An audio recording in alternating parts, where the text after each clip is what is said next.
Did you find that having children had an impact on intimacy, passion, sexual connection, affection, and altogether closeness with your spouse?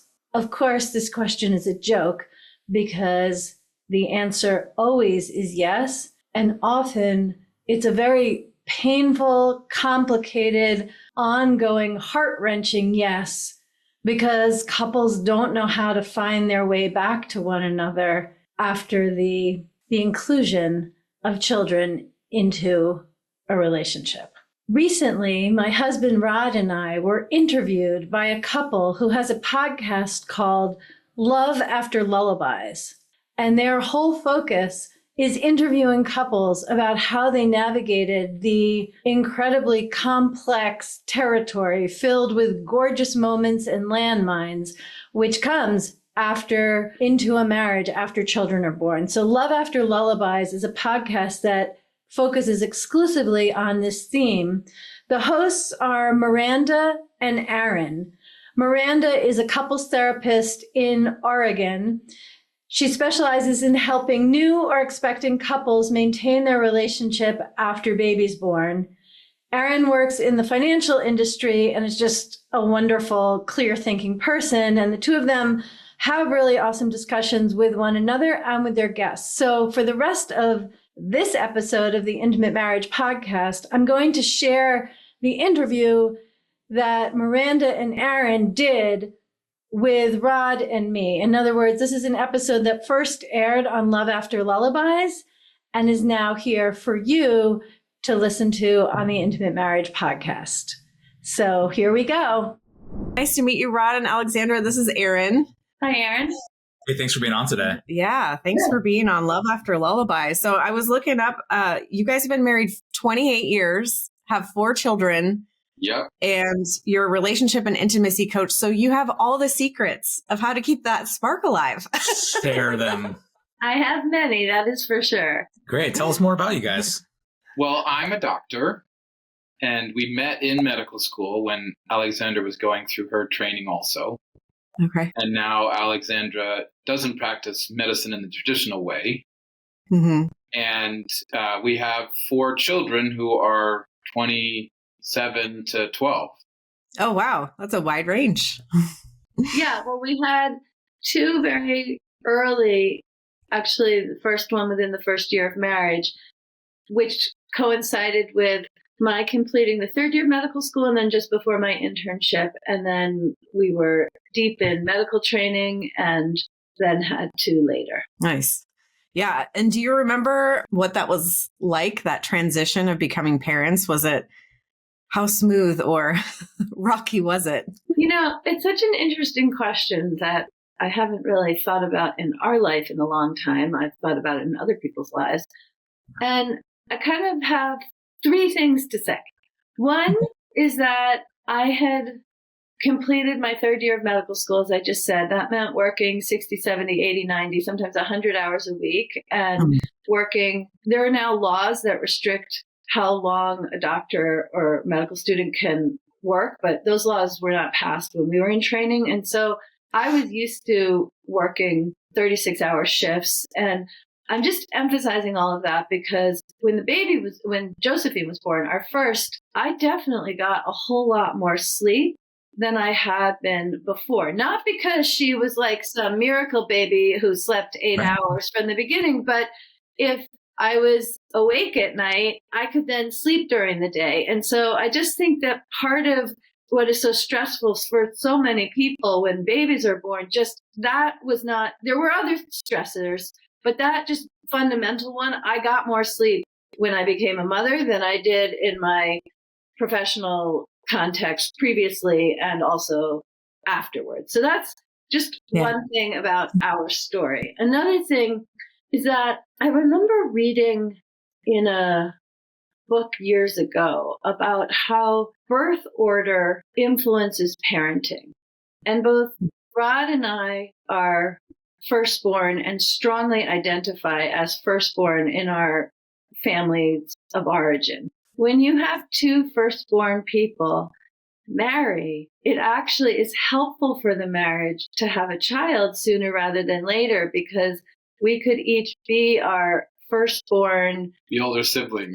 Yeah, we could be our caretaking oversight got to be directed to her. And we really were not married very long before she was born. So I don't really have a sense of the before and after. It was all intense medical training, having a baby, and starting the culture of our marriage all at once. And then the third thing I'm going to say, and then maybe you want to add to it, is that I did not have a village. I didn't have family nearby. I didn't have anybody nearby who had had a baby. Like, all the people I knew were in medical training and definitely not thinking about having babies. And so I had a few parenting books, and they just made me mad. I just felt like they were not addressing my experience. And so I remember kind of a dramatic, pouty moment, throwing a book across the room when our daughter was a few months old. And I really didn't pick up a parenting book again for years. And I think one of the reasons that the transition to, like, from being a couple to being a family wasn't troubling for us is because I really valued authenticity and putting my attention on what would work for us rather than doing what I should do to keep up appearances so that grandparents, aunts and uncles, neighbors, and others would think I'm doing the right thing. I just didn't have those influences, and I could have been lonely, but instead I experienced freedom from judgment. It's such a really good point. How do you build your own village? If you don't have the village around you, it actually can alleviate some of those stresses, and then you get to kind of choose who your support structure will be. And I would say also we were pretty adaptable. Like, we were adapting ourselves to every month or every few months when we were on a new doctor's ward training there, and adjusting ourselves to circumstances. So it wasn't that big a difference to adjust ourselves to being parents. Mm-hmm. I feel like the more mission critical time came years later, when we sort of individually and also one day sort of looked at each other and felt like, is this all there is? Like, we felt like there was something missing because so much of our life was tied up with taking care of children and not, like, what else is there? And that feeling is, I think, the flip side of what you're talking about when you first have children. Yeah, and I want to add that I think if we had been married for 5 years before having a child, maybe we would have, or even 3, and also not so devoted to our careers. The point is, if we had had more time to really cultivate our marriage, we might have experienced a loss when we had children, but we really didn't. It was like 10 years of meeting the first week of medical school, the intensities of medical training, and having babies in diapers. It was all just one big package that, in the context of this conversation, it was one big package, which meant we really didn't have time together. And I always thought that once we had more time together, things would be juicier, more tender, more intimate and connected. And when I wasn't working nights and weekends, and Rod was only working weekends occasionally, and we didn't have babies in diapers, and so we did have more time together, it was actually super confronting to realize it's not just more time that we needed. It doesn't happen naturally. Like, we had more time, so we were in better moods because we weren't sleep deprived, and we laughed and we discussed more. But in terms of, like, really having the kind of relationship that the poets describe, it wasn't just more time that we needed, which is why I ended up, I mean, there are a lot of different steps along the way, but why I now am a relationship and intimacy coach, because once we did figure out how to reignite the spark, which had never really been burning that strong in the first place. It was more igniting the spark. That's when the more confronting times and the more gratifying times came. It sounds like in your careers and the package coming together, you said that you were really adaptive through all these situations. And it seemed like there was kind of some structure behind all the decisions. And then you have this free time and you realize that you have to add something more to it. Do you remember in the beginning what you started to, like, trickle in to make it click? first of all, like, we loved one another. We didn't have conflict. Both of us come from divorced parents. And I think an important part of this is that consciously, I just always assumed we'd get divorced, not because of any problems we were having with one another or in the present moment. It's just that I just couldn't really picture how it would work. I could picture having a really great relationship, but not sustaining it. And so I think one of the first things was for me to realize, well, we certainly don't look like we're getting divorced. Like, I need to stop assuming this. This is not actually helpful anymore. So that was one step, which is actually a very significant one that really has to do with whatever one's history is, seeing that we're not committed to repeating the dysfunctional patterns of our parents.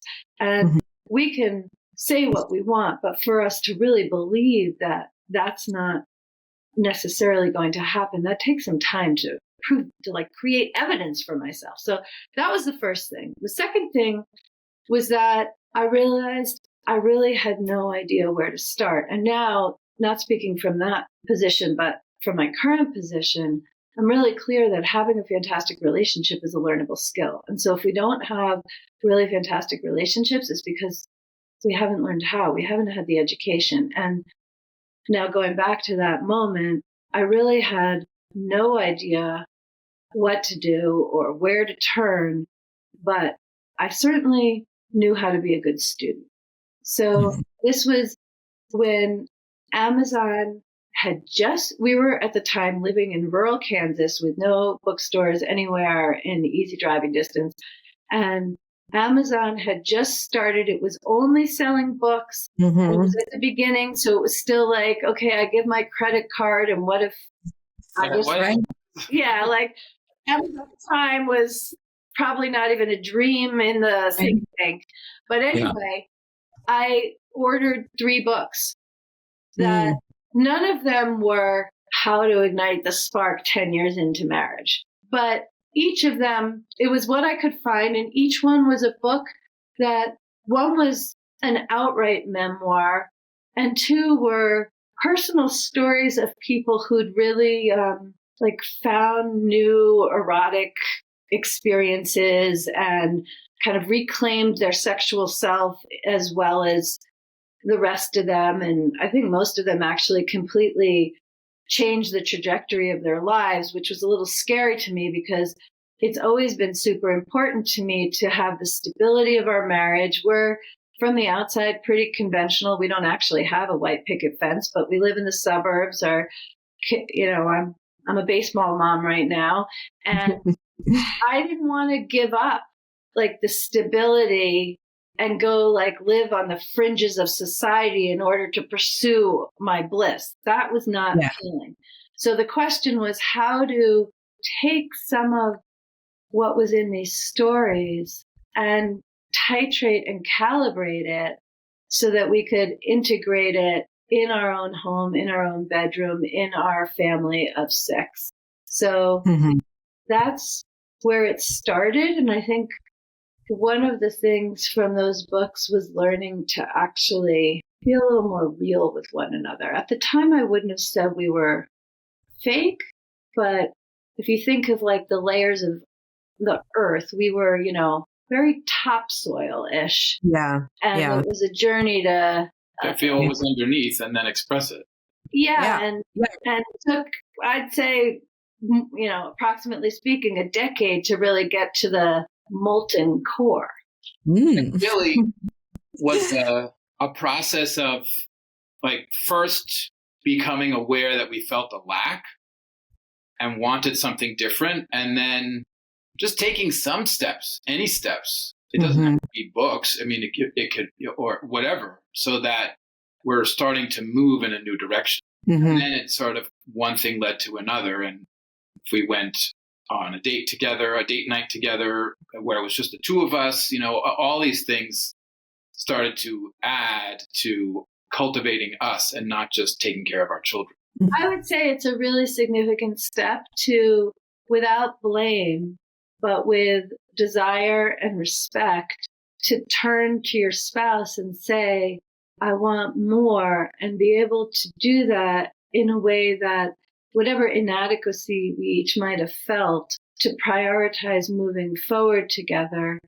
And that already, as you've just said, Rod, like that opens up the energy. And I just heard a statistic yesterday that when someone in a couple reveals something intimate or just emotionally connected, there's this golden window of 90 minutes where arousal, desire, and sexual intimacy is more available. And then after, if you like share something vulnerable and you have a really special moment together, but you're, 5 hours away from the bedroom, it won't really function as helpful foreplay. But if you're 20 minutes away from the bedroom, it's very useful. And so I would just say that like things started to simmer more because we were just being more open, even though at the time I wouldn't have said we felt like we had any tools. Yeah, I remember those moments of being just so confused when I would like share something that was deeply troubling me and then look at you and you're just ready to jump on me. Yeah. Even when what you were sharing was not very complimentary, but the fact that you were sharing was what I was responding to. Oh, yeah, absolutely. It's not like I have a kink that I get turned on by being insulted. No, it's that I get turned on by like you opening your heart, even if what was in your heart really wasn't in itself so great. Yeah, I get that. Yeah, I feel the same way, Yeah, that's great of you to share. And yeah, if you're not 90 minutes or close to home, then you better find a dark parking lot, Exactly. Or, just like hug in a way that has a little more erotic energy in it. It doesn't mean you have to have a full-blown, passionate lovemaking session, but, one of the things that I say in my work is that in a long-term committed relationship where you have a life together, everything which isn't sex functions as foreplay. It either brings you a little closer together or a lot, or a little further apart or a lot. And so each of these, to think of passion as, sexual passion as cultivated independent of the relationship, that just is not true in a committed relationship. It can be tended with, like we've had a few flirtatious moments just now and they feel good.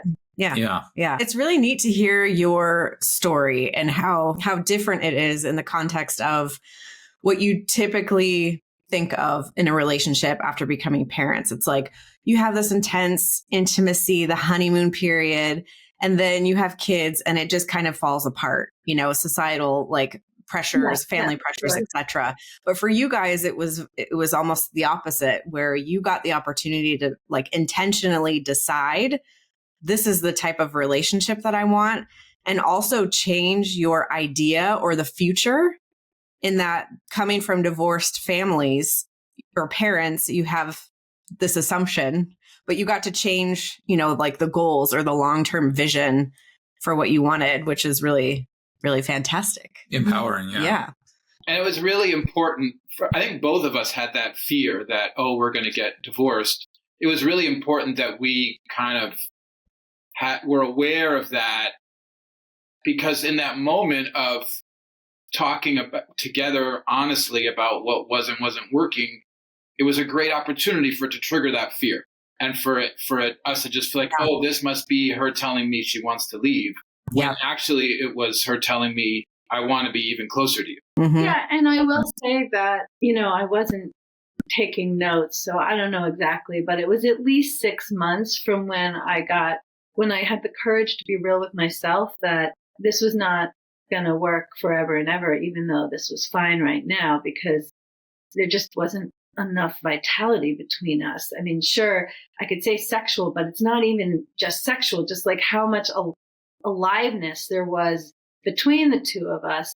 And it took at least 6 months for me to say something. And there were two reasons that I hesitated. One was I had to find the courage, but the other was that I thought, this definitely could be the beginning of the end. And I really was petrified that as we were getting divorced, I would look back and think, it all started when I said, I'm not really as satisfied as I may appear to you. When I did speak up, to Rod's incredible credit, and also I'm going to say to mine that I didn't say you suck. I didn't say you disappoint me. I didn't say any. It was a really vulnerable share that I probably had just a really quiet voice and said my experience, and it wasn't critical or a judgment of him. I really want to emphasize that. And then, do you remember your response? No, but I bet you do. Yeah, because it was so impactful. You said, "Me too." Mm. And as soon as you said "me too," it meant that instead of it being this thing of mine that could create this barrier between us, well, it already was a barrier, but could get worse, that we were on the same team and we had the same goal. Yeah. And even if we had no idea how to get there, the fact that we had the same goal softened what could well have become the beginning of the end. Yeah, absolutely. Having that as the goal meant that every little step we took in along the way afterwards could take us a little closer to that goal. Yeah, absolutely. Yeah, you were able to externalize it from your relationship. So it was like you against the world, the two of you against the world, rather than like the two of you against each other. Yeah. And actually, I don't know if you want to ask another question, but I have another response to your question, Aaron. Okay. I do have another one loaded, but I'd love to hear that. Go for it. Okay. So I remember one day Rod was at work and the 4 children were in the living room. In the house we had, the kitchen and the living room were open structure. So I could hear everything that was happening there. And they were loud and there was some bickering. And I was cooking dinner and I was sauteing onions. And I was so pissed. Like, I just felt worn out and the kids were not calm and I had to get dinner on the table. And so I was like using my wooden spoon on my cast iron frying pan, sauteing those onions and just like moving them around because I just felt so pissy. And it suddenly occurred to me that those onions were going to cook just the same if I was using them to like vent my frustrations, or if I cook them in a sensually satisfying way. And suddenly the aroma of frying onions filled me and my breathing got slower and deeper. And I almost started rotating my hips a little bit. And I just like found the turn on within me. And it really was a profound moment because I realized how much of my experience was actually a choice. And I started playing with that. I used to have these big frumpy aprons so that I wouldn't stain my clothes. And I got rid of all of them and replaced them with French maid's aprons that actually were functional and covered some things. And that night when we sat down to eat, I didn't tell anybody this. This was just a private experiment I was doing. But I realized that sitting at the table, my husband and I at opposite ends for dinner and the kids on either side, that probably always, certainly as far as I could remember, I had either ignored my husband during dinner because Rod can take care of himself. He's a grown up. If he wants more food, he can ask for it. Like, you don't need me to have a meal. And so I would just ignore him because the kids needed my attention. Or I would orient to him gratefully as a co-parent. But I realized that I had never sat down for a family dinner, and we had dinner together every night. I'd never sat down to a family dinner and actually looked across the table at my man. Yeah. Feeling like a woman, seeing my man. And so I played with that. Like, instead of just ignoring him, instead of looking at him as a co-parent, I didn't even necessarily interact with him that much verbally, but just like giving him and giving me the gift of seeing him as the man I have sex with, as opposed to the one helping me manage this collection of kids.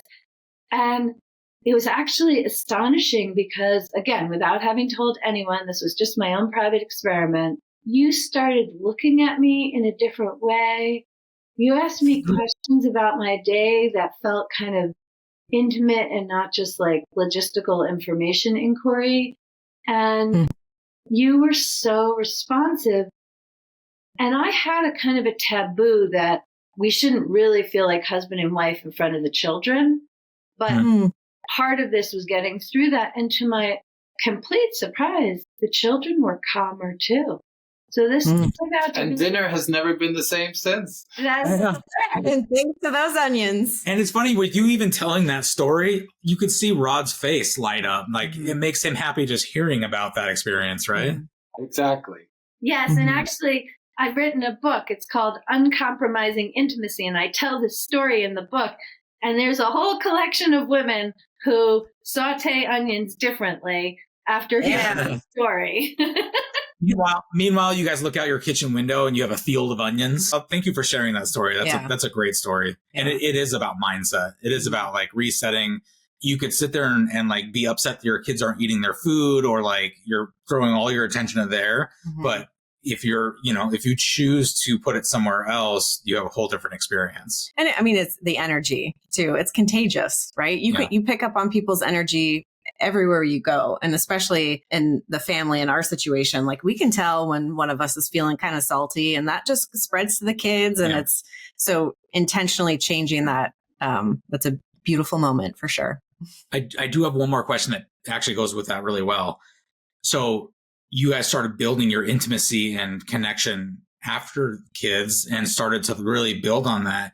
It's challenging at times as parents to be intimate with each other with 2, 3, 4 kids in the house. Tell us a little bit more about how do you make that work? Because I mean, the kids were within that age range where our kids are kind of in right now, and we have challenges at times. So how did you guys navigate that? Well, there are some practical things like training the kids not to open a closed door. I think that year for my birthday, you got a lock. Yeah, we actually put a lock on the door on the inside. And also enrolling the older ones to be babysitting of the younger ones. So some, or having an actual babysitter and then deciding if we're going to go out or stay in. There are certain practical things that are a big help for sure. Yeah, absolutely. And I also think that there's a lot of ways that intimacy can be fostered prior to actually having that bedroom door locked and being with one another. And this is something that I speak to my clients about often as well, that there are so many transitions in family life, and we tend to do the transitions in a way that takes for granted our partner, that could very easily, without taking any more time, be a time for connection and building intimacy. So an example is, let's say I'm going to be going to work and Rod's at home. And so he knows that I leave at 7 a.m, let's say, for work. And so, 7:10, I'm not there anymore. Or I could from the door say, honey, I'm leaving. And he could say, okay, see you later. Or I could go and give him a peck on the cheek. Or what I think is most meaningful and really helpful in those busy years with children is to go and actually be present. It takes a second or two, and have a meaningful kiss where your attention is actually on one another. And I have to say that I became aware of this because you were so good and attentive to come and give me a kiss. I just felt like your body was with me, but the rest of you was already in the car headed down the highway. And so it wasn't actually satisfying, and it left me all day feeling a little unsatisfied. But once we learned to really be present and just have our lips meet, it doesn't mean like a full-on French makeout session, but just to actually have a nanosecond of, I'm with you, I love you, here's my body, there's your body, let's find one another. And it doesn't need to include a kiss, but then when he comes home at night, once we work this out, it feels like reconnecting rather than connecting for the first time. And for me, it was just a matter of what I was thinking about, like what was on my mind, and being deliberate to not have my mind be on the coming day and what I need to do and the meetings I'm going to be having, but to have my mind be present in this interaction with my wife, and then trusting that I can pick up those other burdens in 5 minutes. There's how to fit it in logistically, but there's also how to like season the day, how to sprinkle in moments of I'm a woman, you're a man, and here we are together that are easy to find if you look for them. And let me be very clear, it's not to force it. Like we sometimes text very flirtatiously and some days we don't text at all. And it doesn't mean that much one way or the other, but when the flirtatious texts come, then we enjoy it. So what I'm really saying is when you do have time to close that bedroom door, that is not the time to start to like find one another as erotic beings. Yeah, absolutely. Yeah, foreplay starts when you wake up. Yeah, exactly. And like you said, be intentional about sending the text. So throughout the day, I'll be working and driving around doing my thing, and I'll think, oh, I want to text Miranda that I love her or that something. And I really try to make a point to stop what I'm doing and do it, because if I can let it pass and it isn't a thing, she'll never know. But it just take the moment to do it. You know, you're reminding me of a couple that I coached where they claimed that they literally had no time to have a private conversation because of his working hours and her working hours. And like one was a night shift or something and the kids and so forth. And so what I recommended to them was that there was a moment before she started her day, her work day, after he dropped the kids off where he had like 20 minutes to get to the site where he worked and to use that time to talk on the phone with one another. And if that's what you have to start with, that will go very far. Yeah. I also recently read something because of the typical 9 to 5 schedule with younger kids, you know, throughout the day, you can feel really connected. But then come nighttime, you're tired and worn out. Seeing something recently about couples waking up and having a 5 a.m. date, you know, waking up early and having that quiet time in the morning, having some coffee, and connecting in that way is also, you know, another option, which I loved. I was like, oh yeah. I mean, if you're a morning person, like that sounds. You're both morning people. Yeah. Right. Yeah. And, you know, we certainly had our share of, this is something we don't talk about because it was so terrible, but our share of starting to make love and I would fall asleep.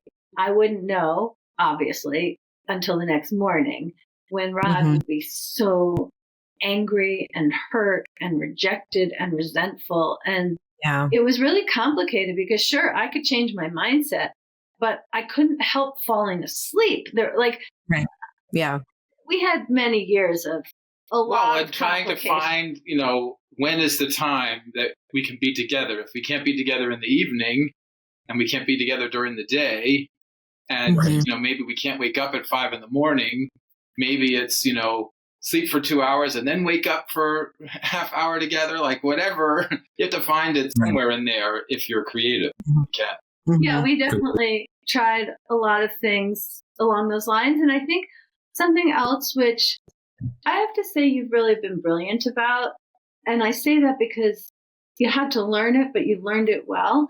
And that is to really appreciate non-sexual physical touch and specifically a kind of goallessness, either during the sex itself or just during any touching. That I think in the early years that if Rod would like start touching me, it would mean either I was committed to having sex or I was going to really hurt his feelings, or I needed to just walk right out of that hug and not let anything start. That and now like you might massage me and, you know, if I'm stressed, it helps me relax, and maybe it helps me relax and I fall asleep. And other times it helps me relax and I turn over and I'm available for something else. And I never feel any kind of pressure about that, which has made receiving the massages more lovely and the likelihood that I am going to turn over and be ready for more higher as well. But there's a way in which when things feel transactional, it limits how much can happen.